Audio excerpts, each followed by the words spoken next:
Monsieur le ministre, Madame la rapporteure, mes chers collègues, l'égalité républicaine n'est ni un idéal inaccessible, ni une simple incantation. Elle est le socle de notre pacte social, garantissant à chacun, sans distinction d'origine ou de condition, la possibilité de s'élever par son travail et son mérite. C'est sur ce principe que repose notre modèle républicain. C'est ce principe que nous sommes aujourd'hui appelés à interroger. Le dispositif des concours talents, issu de l'ordonnance du 3 mars 2021, prétend œuvrer en faveur de l'égalité des chances. Louable en apparence, il s'inscrit pourtant dans une logique qui n'est pas celle de l'excellence républicaine, mais celle d'une discrimination positive qui dévoie la méritocratie. Ce projet, porté par la gauche, vise aujourd'hui à prolonger jusqu'en 2027 une expérimentation qui a pourtant pris fin le 31 décembre dernier.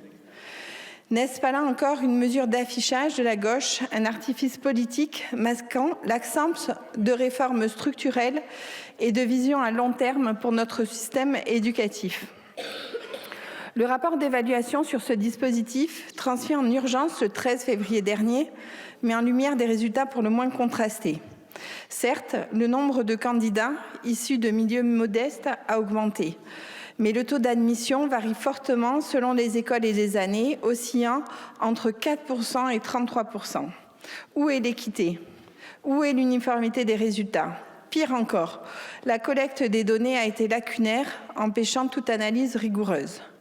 Comment, dès lors, prétendre que cette expérimentation est un succès, alors même que ses effets réels restent flous?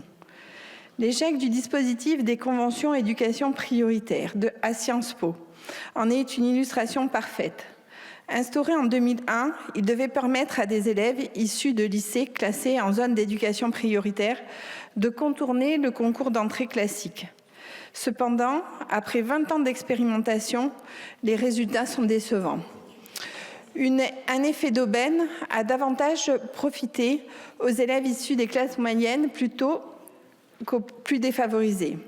Les difficultés académiques rencontrées par ces étudiants les ont parfois stigmatisés plutôt qu'intégrés. Enfin, leur insertion dans la haute administration, objectif initial du dispositif, est restée très faible. C'est pour ces raisons que Sciences Po a abandonné cette expérimentation en 2021 en supprimant le concours d'entrée et en imposant une sélection sur dossier et entretien, reconnaissant implicitement l'échec d'une discrimination positive mal calibrée. Mes chers collègues, la véritable égalité des chances ne s'obtient pas par des quotas déguisés et des voies spécifiques, mais par un enseignement exigeant et de qualité, garantissant à chaque élève les mêmes armes pour réussir, où qu'il réside sur le territoire. Or, la France est aujourd'hui en pleine régression scolaire. Le dernier classement PISA est sans appel. Notre pays occupe la 23e place mondiale, comparable à ceux de la Hongrie ou de la Lituanie, avec des résultats alarmants. Un déclin du niveau scolaire, perceptible notamment en mathématiques et en lecture, qui témoigne d'un affaissement progressif de notre exigence éducative, mais également l'élargissement du fossé des inégalités scolaires, conséquence directe des politiques menées qui accentuent la fracture en réalité entre les élèves les plus défavorisés et ceux laissés pour compte.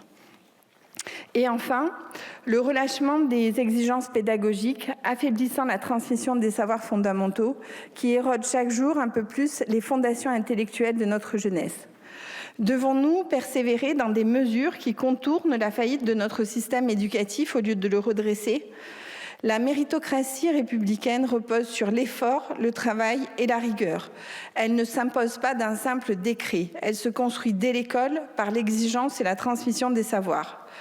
La discrimination positive, au contraire, fragilise ce principe fondamental. Elle instille un doute sur la légitimité des bénéficiaires, enferme ceux qu'elle prétend aider dans une logique d'exception et, in fine, produit plus d'inégalités qu'elle n'en corrige. C'est pourquoi, en responsabilité, l'UDR votera contre cette prorogation et nous invitons cette Assemblée à refuser cette fausse réponse à une vraie question. Notre République mérite mieux qu'un nivellement par le bas. Elle doit retrouver le chemin de l'excellence pour tous.